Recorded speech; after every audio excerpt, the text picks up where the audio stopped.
Assalamualaikum warahmatullahi wabarakatuh. Alhamdulillahilladzi hassana wujuhana walhamdulillahilladzi hassana akhlaqana walhamdulillahilladzi ja'alana min ummati sayyidina Muhammad sallallahu alaihi wasallam. Amma ba'du. قال النبي صلى الله عليه وسلم من كان آخر كلامه لا إله إلا الله دخل الجنة. وقال صلى الله عليه وسلم فيما رواه البخاري إن الله حرم على النار أن تمس من قال لا إله إلا الله من قلبه أو نفسه أو كما قال صلى الله عليه وسلم. Bapak Ibu yang bukan Allah, jemaah subuh meskipun hujan masih datang, semoga rintik-rintik hujan yang mengenai kita dapat memadamkan api nerakanya. Amin ya rabbal alamin. Tema kita tentang husnul khatimah. Husnul khatimah bahasa Arab artinya husnu, bagus. Khatimah, penutup. Penutup yang bagus. Kalau kita kerja supaya bagus, keluarnya gimana? Bagus laporannya. Maka orang-orang yang sering melaporkan apa yang dia lakukan dengan baik, dengan jujur, orang ini akan keluar dari tempat bekerjanya dengan cara yang baik. Sama, ruh ini sedang diperintah Allah, dia ada pekerjaannya. Jangan sampai dia ditipu oleh nafs jiwa. Maka jiwanya harus naik dari jiwa al-ammarah bisu. Jadi jiwa itu ada banyak tingkatannya. Kita sudah sering dengar. Ada jiwa yang menyuruh kepada keburukan, disebut ammarah bisu. Ini jiwa-jiwa yang ruhnya terhalang untuk mengenal Allah,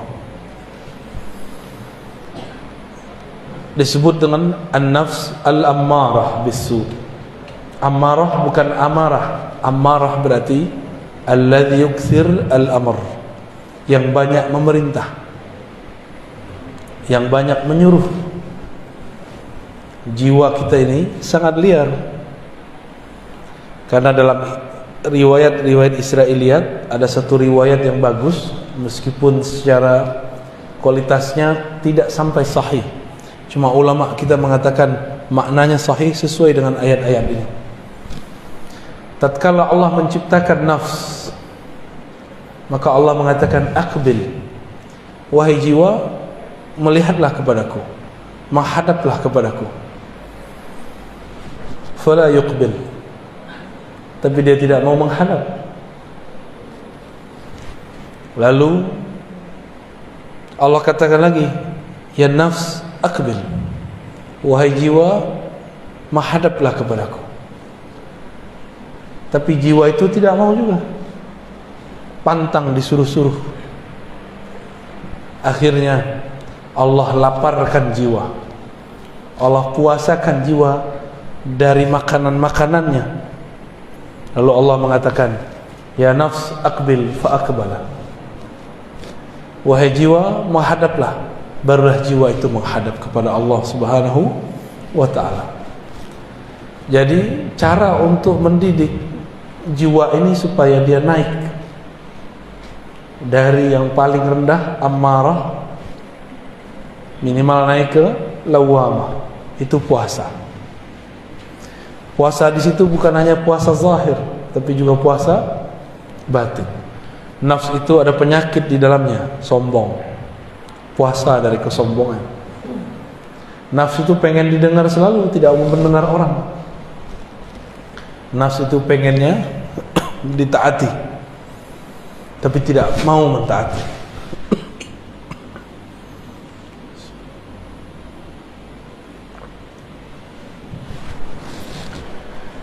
Lalu nafs ini punya poros.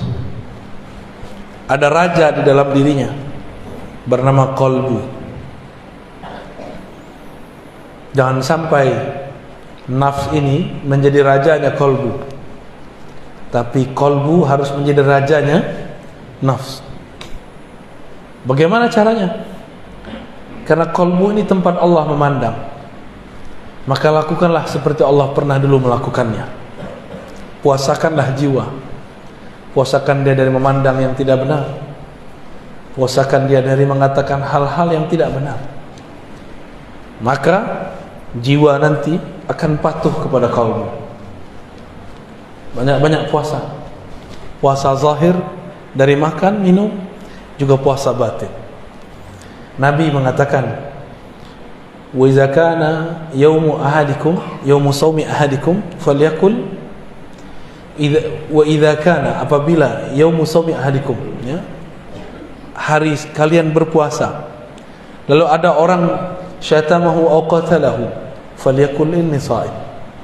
Ada orang ngajak dia berantem, katakan inni shaim, aku sedang berpuasa. Berarti puasa di hadis ini apa? Hadis Sahih Bukhari. Puasa emosi. Puasa emosi. Nabi itu sangat mengerti kondisi jiwa. Maka Nabi mengatakan, jika kamu marah dalam keadaan berdiri, duduklah. Jika dalam duduk marah, maka tidurlah. Itu sebabnya saya kalau ceramah, saya memilih bersandar, ya, supaya tidak, emosinya tidak meluap-luap. Ya, silakan para satis dicobain. Ya, cobain kalau ceramah itu bersandar. Maka kita nafsnya sudah disandarkan, tinggal yang bicara kolbunya, lidahnya dipinjam sebentar. Tapi kalau sudah begini, lain ceritanya. Gelarnya jadi keluar. Saya doktor, saya LC, lulusan apa tuh? Lulusan Ciputat. Lama Kairo. Ya, lama di Kairo. Itu istilah baru yang saya dapat di Medan. Dari Dr. Thohir, alumni Kairo ini, alumni Mesir ini. LC kata dia lama di Kairo. Kalau MM masih di Medan. Jadi si jiwa ini harus dipuasakan terus, nanti dia naik ke lawamah. Apa ciri-ciri jiwa kita sudah naik ke lawamah? Kita suka menyesali perbuatan. Maka ahwal, kondisi yang terjadi pada orang yang sudah naik ini namanya muhasabah. Apa namanya? Suka menghisap dirinya, bukan menghisap orang lain. Suka menyalahkan dirinya, bukan menyalahkan orang lain. Lawamah itu dua, ada lawamatu ghairi, dia mencaci maki orang lain, itu setan. Setan itu dikeluarkan dari surga, yang salahkan iblis, yang salahkan Adam. Iblis keluar dari surga, yang salahkan siapa? Nabi Adam. Lalu justru dia diusir karena dia tidak patuh kepada Allah. Ketika Nabi Adam pun juga diusir dari surga, beliau salahkan siapa? Dirinya sendiri. Ini beda Bani Adam yang ruhnya hidup dengan Bani Syayatin. Bani Syayatin ini bisa manusia, kan ada Syayatinul Jinni wal Ins, keturunan atau pengikut setan. Apa aja disalahkan orang, nggak pernah menyalahkan diri. Oh, ini banyak ustadz sekarang begitu. Banyak dai sekarang menyalahkan orang di luar, menyalahkan kelompok di luar. Gunung Semeru meletus, yang dia salahkan orang Semeru. Oh, orang Semeru itu nggak ibadah, itu banyak maksiat tuh. Jangan begitulah. Kalau anda tidak sanggup membantu mereka, jangan sakiti hati mereka. Sinabung dekat sini kan? Oh, di bawahnya banyak orang kafir. Kalau engkau tidak mau bantu, uskut, diam aja. Karena untuk membantu tidak mesti dia seorang muslim. Membantu seantara manusia dan manusia ini adalah hal yang wajib. Karena Nabi memahami ayat, Allah jadikan kamu berkabilah-kabilah, bersuku-suku, lita'arafu, supaya kamu berkenalan. Salah satu penyakit jiwa itu adalah merasa dirinya baik. Itu satu. Yang kedua, merasa sukunya terbaik. Hati-hati ya. Ini kita ini nggak tahu sebenarnya suku orang Medan ini banyak ya. Di Medan ada Melayu, ada Batak, ada Minang, ada Jawa, ada Mandailing. Itu masuk Batak ya? Batak sendiri masuk Batak ya? Kirain nggak mau disebut Batak ya. Ada suku Melayu Aceh, Melayu Delhi, ada Melayu Riau, Melayu Jambi, banyak sekali. Kalau kita ini merasa lebih baik dari orang, berarti nafsiyahnya lebih tinggi ya. Jadi misi Rasulullah itu menghancurkan perasaan kibir. Jadi nafs al-ammarah tadi dia punya karakter dia merasa lebih baik dari orang. Jadi kalau kita duduk di sini merasa lebih baik dari yang di samping, berarti nafs ammarahnya masih aktif. Harus dipuasakan, harus dihantam dengan puasa. Kalau sudah naik ke lawamah, dia sering muhasabah. Hasibu qabla an tuhasabu, mutu qabla an tamutu. Hisablah dirimu sebelum kamu dihisab. Matikan dirimu sebelum kamu mati. Maksudnya bayangkan kalau kita mati, apa yang akan kita bawa? Pertanyaan di alam kubur tidak aneh-aneh. Cuma man rabbuka, man nabiyuka, siapa Rabbmu? Tidak ditanya pernah bangun masjid, enggak ditanya. Enggak ditanya hafalannya berapa. Enggak ditanya tahajudnya banyak atau tidak. Yang ditanya siapa Rabbmu? Kamu tahajud untuk siapa? Kamu bangun masjid karena siapa? Kamu sekolah karena siapa? Kamu ngajar, kamu belajar untuk siapa? Untuk debat. Berarti kamu bukan bagian dari ahlullah. Jika ini muhasabahnya sudah rutin, nah inilah thariqahnya Imam Al-Harith Al-Muhasibi, Imam Salafus Saleh ya, Imam apa? Salafus Saleh.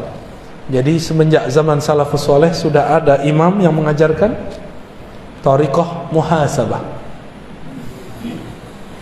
Imam Al-Muhasibi mengajarkan murid-muridnya, sebelum tidur ingatlah semua aktivitas kita sebelum tidur, mulai dari bangun sampai mau tidur lagi. Jika ada tergores di hati, minta ampun kepada Allah. Jika ada kebencian masuk ke hati, minta kepada Allah supaya dicabut.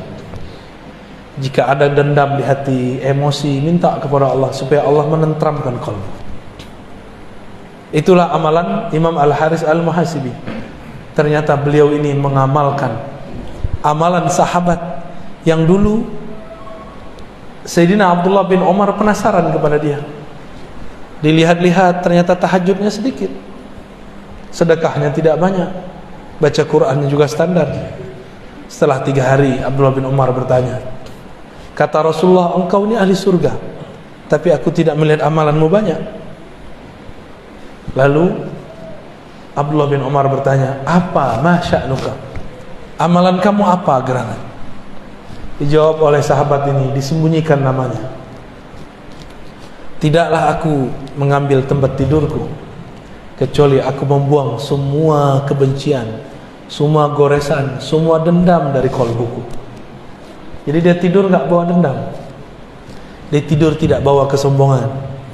Dia tidur dalam kerendahan hati, kehinaan jiwa. Disitulah dia kemudian minta ampun kepada Allah. Baru dia mengatakan, Bismikallahumma ahya wa amut. Ya Allah, dengan namamu yang maha agung, aku hidup dan aku minta ditidurkan. Kalau ini sudah rutin, naik ke nafs al-mulhamah. Mulhamah ini, orang sudah mulai berdialog dengan jiwanya, dengan kalbunya. Nabi pernah bersabda, istafti qalbak, bangunlah dialog dirimu dengan dirimu. Istafti qalbak, hadis Tirmizi. Kita mau ngapa-ngapain, solat dulu, solat istikharah. Tanya kepada Allah, tanya ke dalam diri, karena Allah berbicara ke dalam diri kita. Ini istikharahnya cuma mau nikah ya, mau kerja nggak istikharah, mau berguru nggak istikharah. Lebih penting menikah atau berguru? Lebih penting menikah apa berguru? berguru. Menikah bisa cerai, berguru tidak boleh cerai. Sampai kiamat pun kalau bisa tidak bercerai. Tapi kalau nikah, enggak, cerai hidup, cerai mati. Iddahnya 4 bulan 10 hari. Benar. Tapi cerai dengan guru, iddahnya sepanjang masa. Bahaya enggak? Ya? Maka berguru harus istikharah. Istikharah itu artinya istikharah, meminta agar Allah memilihkan. Allah makhtarli wa la tukhayyirli. Ya Allah, pilihkan untukku, jangan engkau membiarkan aku memilih untuk diriku sendiri. Sudah beristikharah mau cari guru? Belum ya? Kalau sama istri bisa tengkar, sama guru enggak boleh tengkar.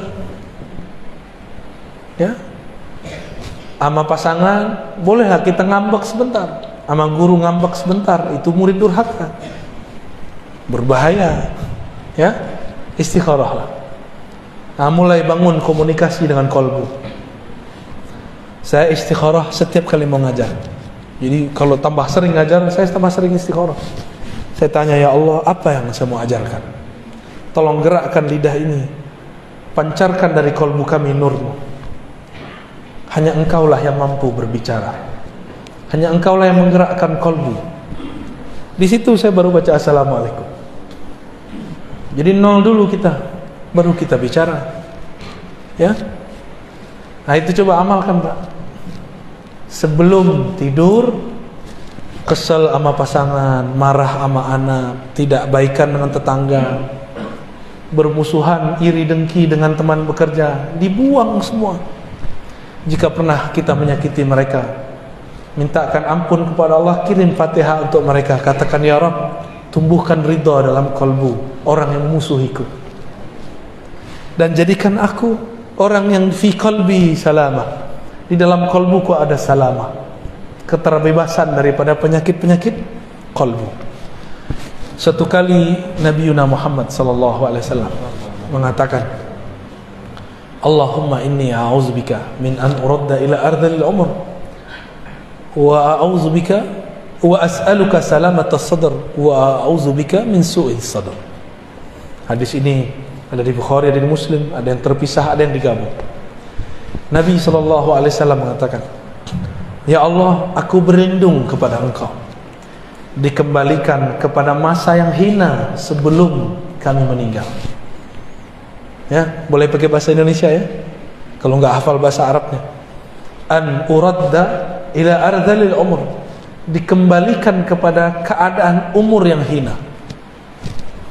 Anak kecil tidak bisa apa-apa, ngapain saja harus dibimbing, harus dibantu. Maka dikembalikan masa seperti itu disebut arzalil umur. Kalau ada di antara keluarga kita sudah begitu, maka katakan, ya Allah, ikhtim lana bihusnil khatimah. Keadaan ini sudah takdir engkau, kami ridha ya Allah, tapi tetapkanlah kami dalam husnul khatimah. Kembali ke hadis tadi. Hadis ini berkaitan dengan surat Yasin, wa man nu'ammirhu nunaqqishu fil khalq. Siapa yang kami panjangkan umurnya, kami kembalikan dia seperti semula jadi. Dulu tidak bisa bicara, sekarang susah bicara. Tidak bisa jalan, sekarang nggak bisa jalan. Maka jangan minta panjang umur, minta saja al-afwa wal afiyah. Sahabat nanya kepada Rasulullah, wahai Rasulullah, tolong berikan aku amalan doa. Hadis Ibnu Majah. Apa kata Nabi? Kul Allahumma inni as'aluka al-afwa wal afiyah fid dunya wal akhirah. Ya Rabb, berilah aku afwa, maaf, wal afiyah, keselamatan di dunia dan di akhirat. Dunia badannya sehat, di akhirat husnul khatimah. Udah seminggu sepekan dia datang lagi kepada Rasulullah, tanya, wahai Rasulullah, ajarkan aku. Diajarkan doa yang sama. Udah seminggu lagi datang lagi kepada Rasulullah, Nabi masih mengajarkan yang sama. Lalu sahabat ini protes, wahai Rasulullah, emang gak ada doa lain? Ini murid ini kadang nafsu, pengen wiridan banyak, pengen dapat talqin zikir, pengen dapat ijazah. Nafsu. Zikir kok pakai nafsu? Zikir. Akhirnya Nabi mengatakan, wahai sahabatku, adakah yang lebih sempurna daripada afwa dan afiyah? Bukankah afwa mencakup seluruh urusan duniamu, afiyah mencakup semua urusan akhiratmu? Orang tuh mikir. Jadi orang Arab aja kadang nggak paham. Selevel sahabat Nabi masih bertanya, apalagi kita.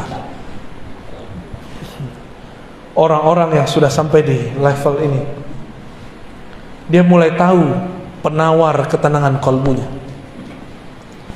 Apa yang membuat kolbu gelisah? Kolbu ini kan diartikan qalb, sesuatu yang bergerak.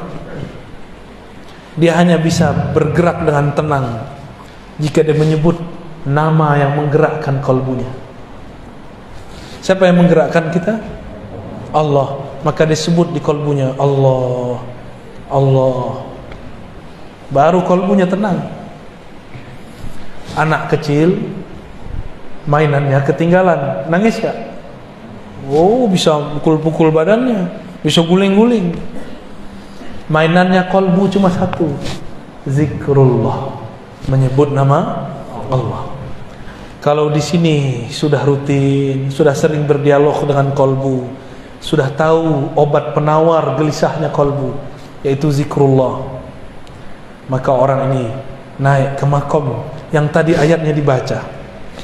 Ya ayyatuhan nafsul mutmainnah, wahai jiwa yang sudah tenang dalam berzikir menyebut namaku, wahai jiwa yang sudah sering dipuasakan, wahai jiwa yang sudah sering dimuhasabahkan, wahai jiwa yang tidak menyalahkan selain dirinya, wahai jiwa yang merasa dirinya rendah, irji'i ila rabbiki radiyatan mardiyah. Sekarang kamu dapat tiket pulang, diundang langsung oleh Rabbul Bariyah dengan penuh ridha dan mardiyah. Itulah kondisi orang yang sudah mantap di kolbunya nama-nama Allah. Inilah beruntungnya kita. Di negeri ini banyak ulama-ulama mengajarkan kan zikir kolbu. Banyak gak? Banyak. Cuma setan tidak akan pernah diam. Dia nanti akan buat konspirasi. Kalau belajar zikir gila, kalau belajar ini, belajar itu, nanti gak sholat. Itu biasa, itu setan. Anehnya, setan ini kan punya wali. Walinya kadang-kadang seorang dai. Si dai ngomong, gak usah belajar-belajar tarekat, zikir, nanti gila. Hati-hati ya, hati-hati. Orang gila karena pekerjaan, orang gila karena masalah jodoh, orang gila karena masalah dirinya sendiri, itu lebih banyak daripada orang yang gila karena belajar zikir. Orang gila karena belajar zikir karena aslinya dia gila. Kawan saya masuk kampus gila karena ditanya terus sama dosennya, kapan kau selesai? Gila dia. Maka saya nggak mau tanya lagi mahasiswa saya kalau dia nggak selesai-selesai. Saya cuma tanya, yang tenang-tenang ya, kamu tulis yang tenang-tenang, yang damai, jangan kepalanya pusing kalau nulis, nanti gila ente. Alhamdulillah mahasiswa saya aman, tapi kawan saya sudah gila.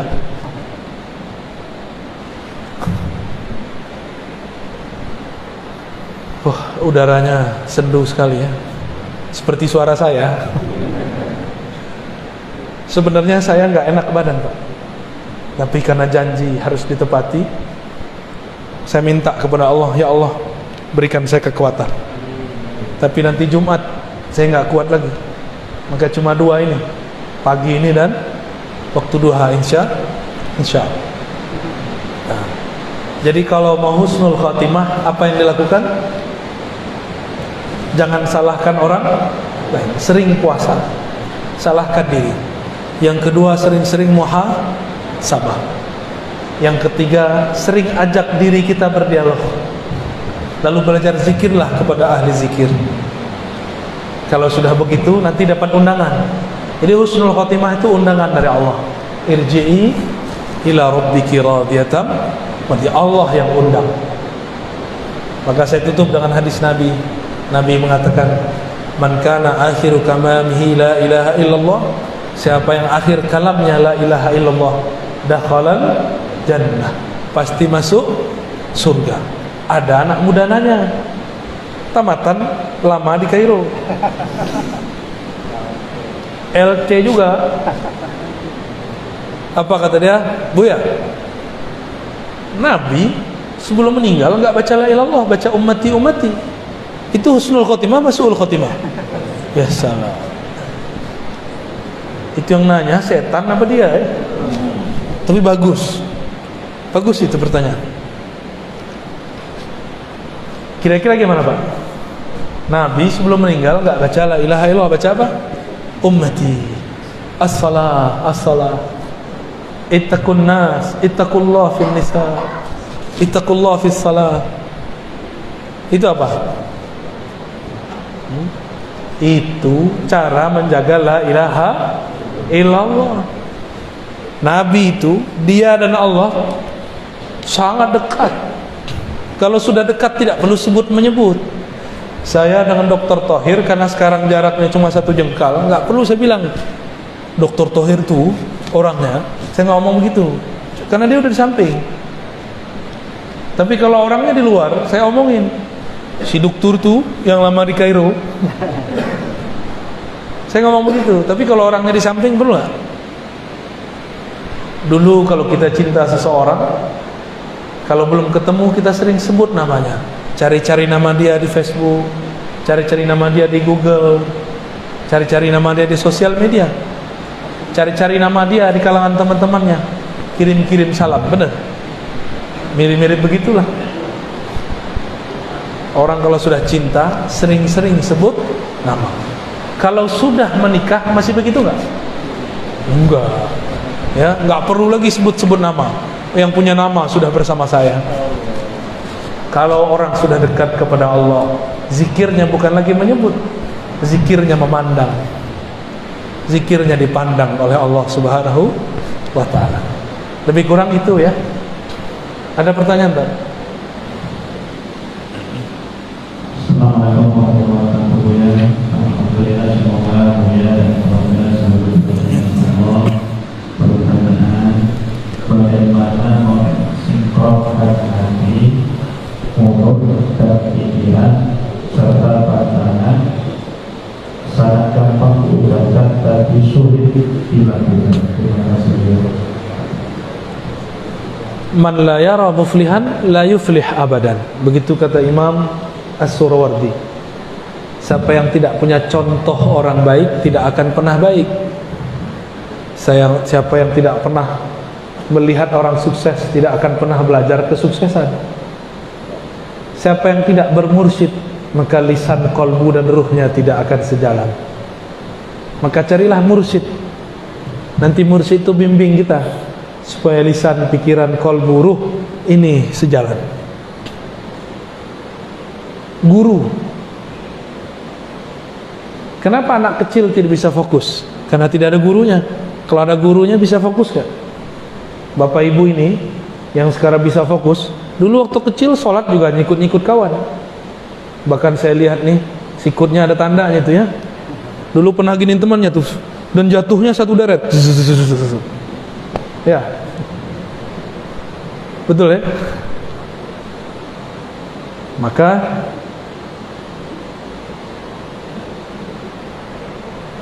apabila kita hendak menyelaraskan zahir dengan batin, carilah guru yang mengerti zahir dan batin. Kalau ingin sesuai zahir dan batin, jangan berguru hanya kepada ahli fikih. Ahli fikih kebanyakan tahu cuma sunnah bid'ah, halal haram, sah dan batal. Ahli akidah taunya benar dan salah. Ahli tasawuf, ahli kolbu taunya mana yang terbaik, mana yang kurang baik. Nah, cari guru ini. Semua amalan itu bagus, tapi yang mengerti amalan ini untuk apa, itu ahli kolbu. Dokter tahu obat nih semuanya bagus, tapi kalau kita sakit, apakah semua obat dikasih? Enggak, keracunan nanti, gagal ginjal nanti. Maka mursyid yang dapat ijazah dari gurunya, dididik oleh gurunya, dia tahu cara mengatur obat zikir untuk kalbu.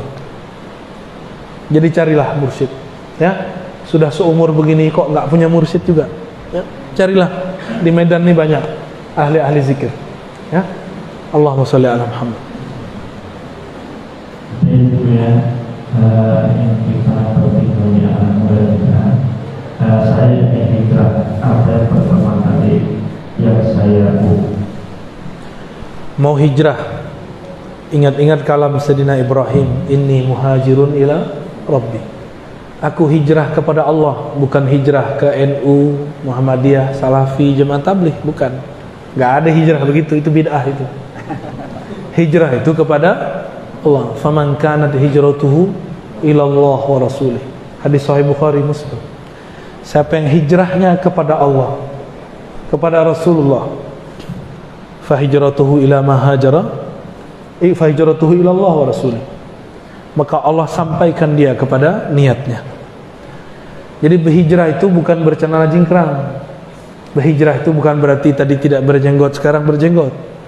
Berhijrah itu tadi kolbunya ditawan oleh dunia, sekarang kolbunya dipenuhi nama pemilik dunia, Allah Subhanahu wa ta'ala. Itu hijrah. Maka hijrahmu adalah gurumu. Ini pentingnya berguru. Kamu berhijrah tergantung gurumu. Jika gurumu hijrahnya benar, pasti hijrahmu benar. Maka hati-hati dalam berhijrah.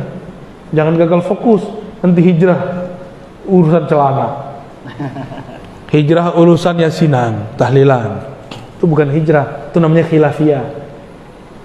Ya, tahu khilafiyah? Sesuatu yang diperdebatkan ulama. Jadi yang pertama harus dilakukan, niatkan hijrah, berpindah dari kegelapan kepada cahaya Allah.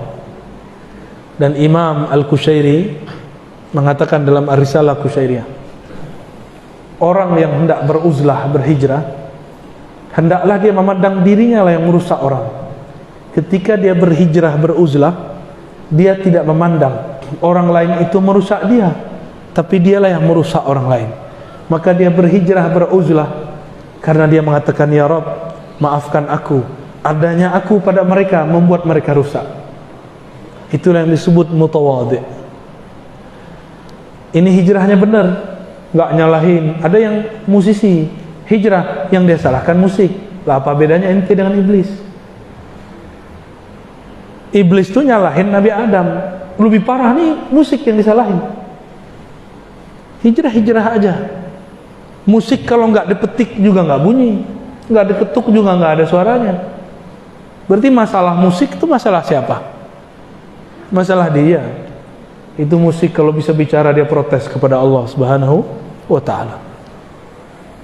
Ada orang hijrah, tengkar dengan suaminya, tengkar dengan istrinya, dan itu bukan hanya di Indonesia, itu ada di Mesir, ya. Syekh Said Mamduh, ya. Antum zurtum, ya? La ma tazur. Syekh Said Mamduh ahli hadis di Mesir, murid Syekh Yasin, murid Sidi Al-Ghumari, itu menulis kitab tentang ahkamul kubur. Di muqaddimahnya dicerita, cuma karena satunya salah hijrah, si istri minta ditalak, lalu siap dipoligami. Masalah poligami masalah lain. Si istri kerja di satu tempat, suaminya kerja di bank. Apa kata dia? Kau ni pezina, sama dengan menzinai ibumu 70 kali. Maka diminta cerai. Dan itu tidak satu dua orang, sudah banyak orang. Di Mesir Syekh Said Mamduh cerita, di kalangan kita juga banyak sekali, ya. Ternyata perempuan ini kalau salah hijrah lebih galak dari laki-laki. Ya, hati-hati hijrahnya ya, ibu-ibu ya. Ada yang perempuan nih, jangan salah berguru. Hijrah karena Allah. Jika hijrahnya karena Allah, maka kita akan dibimbing Walaupun nyerempet-nyerempet sesat dikit, nanti Allah selamatkan. Saya ini juga dulu hijrah. Kata saya, ternyata hijrah dulu, celana saya jingkrangkan, jenggot saya panjangkan. Saya katakan, aku anak hijrah, aku ikhwan. Ya iyalah, kamu bukan akhwat. Salah faham. Anak hijrah itu mabit malam minggu. Enggak mesti. Hijrah itu berpindahnya kolbunya dari kiblat dunia lalu berkiblat kepada pemilik dunia. Nanti masalah celana tergantung kamu celana jingkrang karena Allah atau karena kamu mengaku ikut aliran tertentu. Kamu panjangkan jenggot karena kamu merasa kamu aswaja, ahlus sunnah, karena kamu merasa dirimu salafi, jamaah tabligh, NU, Muhammadiyah, Wasliyah, atau karena engkau ingin ikut kekasih Allah. Beda-beda tipis. Kalau benar-benar mau ikut kekasih Allah, kita pakai serban tiap hari. Ya. Kita nggak pakai celana, Pak. Celana itu bid'ah itu. Ya. Rasulullah la yalbas as-sarawil abadan. Nggak pernah pakai celana sama sekali, kecuali di dalam sarungnya. Ya. Jadi niatnya harus diluruskan, lalu cari guru yang sanadnya bersambung kepada Rasulullah. Nanti lewat sanad silsilah guru itu kita dihubungkan dengan Rasulullah sallallahu alaihi wasallam. Fa hijratuhu ilallah wa rasulih. Hijrahnya disampaikan, diusulkan kepada Allah dan Rasulnya. Amin ya rabbal alamin. Baik Ibu yang ini karena Ramadan sebentar lagi, yang mana yang harus kami lakukan? Sholat tarawih 11 rakaat atau 1 rakaat? Sebenarnya nggak sholat tarawih, nggak apa-apa juga. Yang penting sholat isya, ya. Yang hampir wajib itu sholat witir. Tapi kalau mau debat-debat, tidak ketemu kita. Sahabat Nabi meriwayatkan dari Nabi sholat tarawih 11. Yang ada riwayat Sayyidatuna Aisyah, Maimunah, Ummu Salamah, Nabi sholat witir 11. Jadi 11 itu bukan sholat tarawih, tapi sholat witir. Tapi karena umat ini menguasai ustadz, umat diikuti ustadz, bukan ustadz diikuti umat. Pengurus masjid kurang ada. Apa kata pengurus masjid? Oh jamaah, ustadz di samping dia. Kita pilih 11 pada 20. Jamaah bilang apa? 11, pemaleh, ya, pemalas. Kasulun. Kalau tanya ke ustaz gimana? Kalau tanya ke ustaz, jawabannya 3 tadi. Tarawih itu tidak wajib. 1. Yang kedua, para sahabat kalau sholat tarawih pasti 20. Riwayatnya sampai sekarang terbukti secara fi'liyah, secara perbuatan masih dilakukan secara mutawatir. Mutawatir ini dilakukan banyak lebih dari 10 orang setiap masa, setiap puasa. Mekah, Madinah, sampai hari ini masih 20. Itu amalan Sayyidina Umar, Sayyidina Ubay, Sayyidina Ali. Di masa Imam Malik, Madinah ditambahkan 36. Tapi sekarang balik lagi menjadi 20. Jadi nggak ada debat 11. 11 itu hadisnya apa? Fi Ramadan wa fi ghairihi. Hadis Imam Bukhari Muslim. Dalam Ramadan dan selain Ramadan, Nabi tidak pernah sholat melebihi 11 rakaat. Itu sholat tarawih. Sholat apa? Witir. Pintar. Berarti fokusnya bagus. Itu sholat apa? Buka aja kitabnya Imam Muslim. Itu hadis sholat witir, bukan hadis sholat tarawih. Katanya ikut Sahih Bukhari, katanya ikut Sahih Muslim, nggak mau ikut Imam Syafi'i, nggak apa-apa, buka kitabnya. Ya. Di situ babnya sholatul witr atau sholatul lail. Kalau di bulan puasa ada tarawih, ada witir. Di bulan puasa kita maklum, di luar puasa ada nggak tarawih? Hadisnya mengatakan di dalam puasa dan di luar puasa. Berarti hadisnya tentang sholat tarawih apa witir?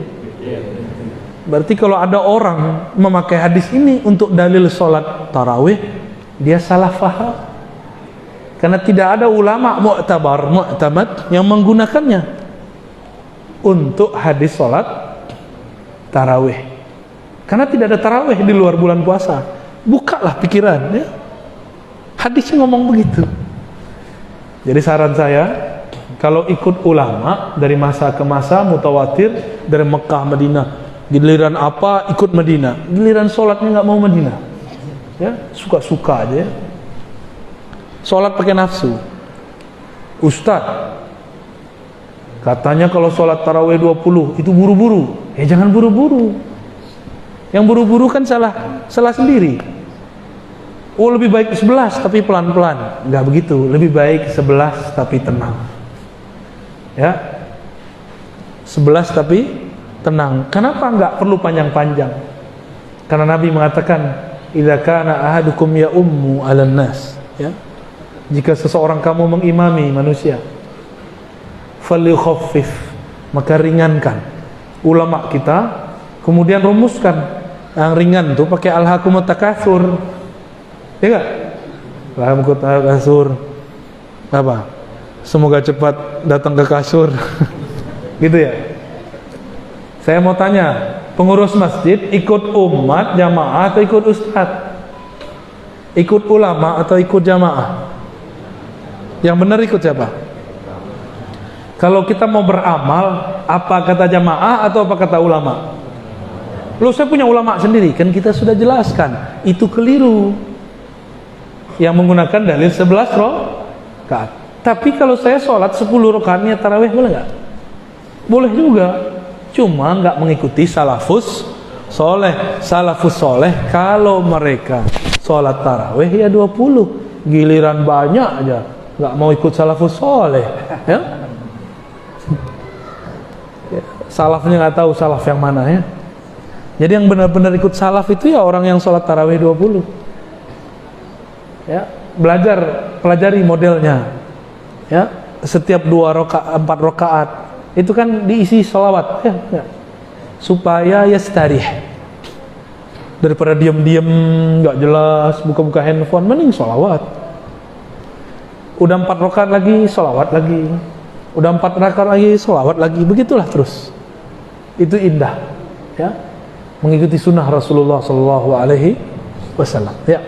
Mungkin itu yang terakhir kepada Bapak Ibu, kami tidak bisa pada soal semua. Yang terakhir mungkin kemudian kita akan ada menjadi selanjutnya. Mungkin itu yang apakah ada rupiah bertayang? Terima kasih. Ada kuntilanak. Ruh gentayangan itu makna sahihnya bukan jadi hantu. Yang jadi hantu itu jin atau korin, mirip dengan orang yang meninggal. Korin, ya namanya. Korin ini cuma 2 korin yang diislamkan, korinnya Nabi sama korin Imam Mahdi. Dan hanya Imam Mahdi dan Nabi Muhammad yang bisa membereskan itu semua. Atau Al-Ghaus, wali-wali yang sampai puncak, itu bisa mengislamkan qarin. Makanya jika ada datang muncul sosok Syekh Abdul Qadir, Syekh Naqsyabandi, Syekh Idrisi, itu belum tentu beliau. Siapa tahu qarinnya, kan qarin dia belum Islam, ya. Qarinnya kan bisa jadi banyak. Ada yang Islam murtad lagi, ada juga. Dia dikuasai oleh setan.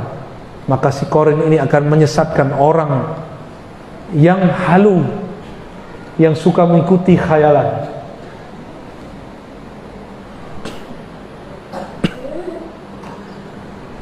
Yang ada itu apa?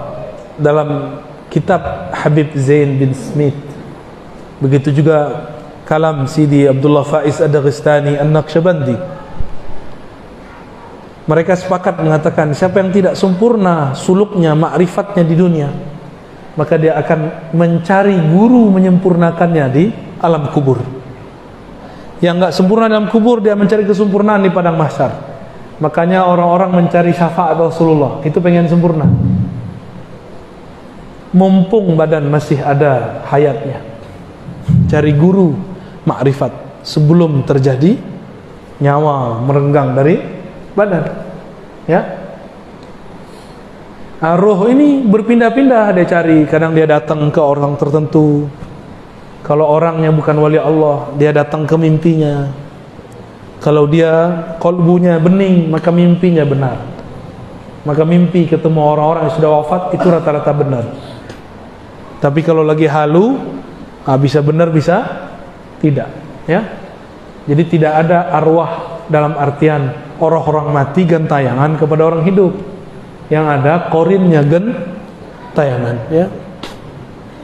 Kita ini Allah jadikan khalifah di bumi. Khalifah itu pemimpin, nggak boleh takut kepada jin, nggak boleh takut kepada setan, tapi nggak boleh juga sombong, ya. Jadi nggak usah takut sama hantu. Hantu ada, tapi itu jin. Tapi tidak ada namanya arwah gentayangan jadi hantu. Yang ada arwah itu mencari kesempurnaannya. Dia nggak butuh lagi kita, ya. Cukup ya.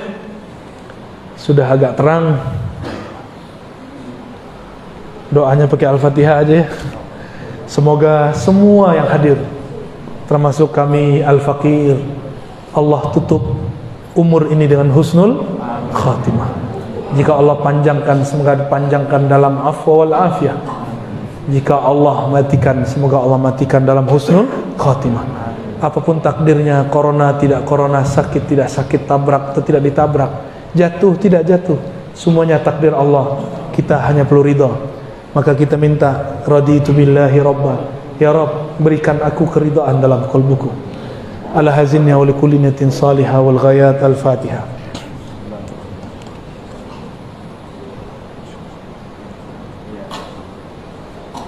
Amin ya rabbal alamin. Wa sallallahu alaihi